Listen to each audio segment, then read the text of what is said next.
Hello guys, welcome back to our channel. இன்றைக்கி நம்ம வீடியோவில் ஜவ்வரிசி வச்சு ஈஸியான ஸ்நாக் ரெசிபி எப்படி செய்கிறதுன்னு சொல்லி பார்க்கலாம். ஜவ்வரிசி வச்சு பாயாசம் மட்டும் செய்கிறவங்க இந்த ரெசிபியை ஒரு தடவை ட்ரை பண்ணி பாருங்கள்.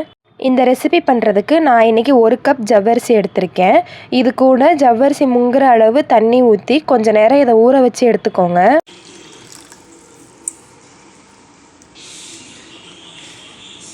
அது ஊறிட்டு இருக்க டைமில் 2 பொட்டேட்டோவை வேக வச்சு எடுத்து அதை கையால் நல்லா மேஷ் பண்ணி விட்டுக்கோங்க.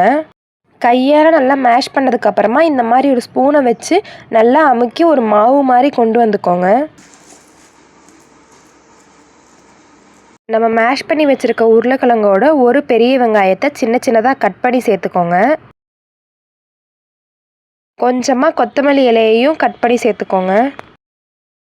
இப்போ இது கூட 1 டீஸ்பூன் மிளகாய்த்தூள், அப்புறம் தேவையான அளவு உப்பு சேர்த்துக்கோங்க.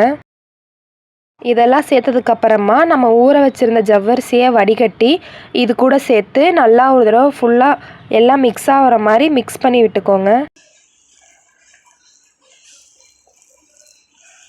எல்லாத்தையும் நல்லா மிக்ஸ் பண்ணதுக்கப்புறமா இதில் 2 டேபிள் ஸ்பூன் ரவா சேர்த்துக்கோங்க.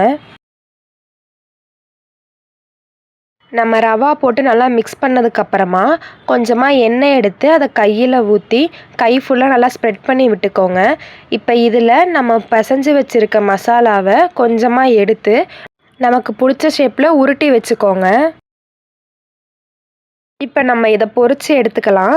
கடாயில் கொஞ்சமாக எண்ணெய் ஊற்றி அது நல்லா சூடானதுக்கப்புறமா நம்ம உருட்டி வச்சுருந்த எல்லா மசாலாவையும் இந்த மாதிரி கொஞ்சம் கொஞ்சமாக சேர்த்து எண்ணெயில் நல்லா ஃப்ரை பண்ணி எடுத்துக்கோங்க.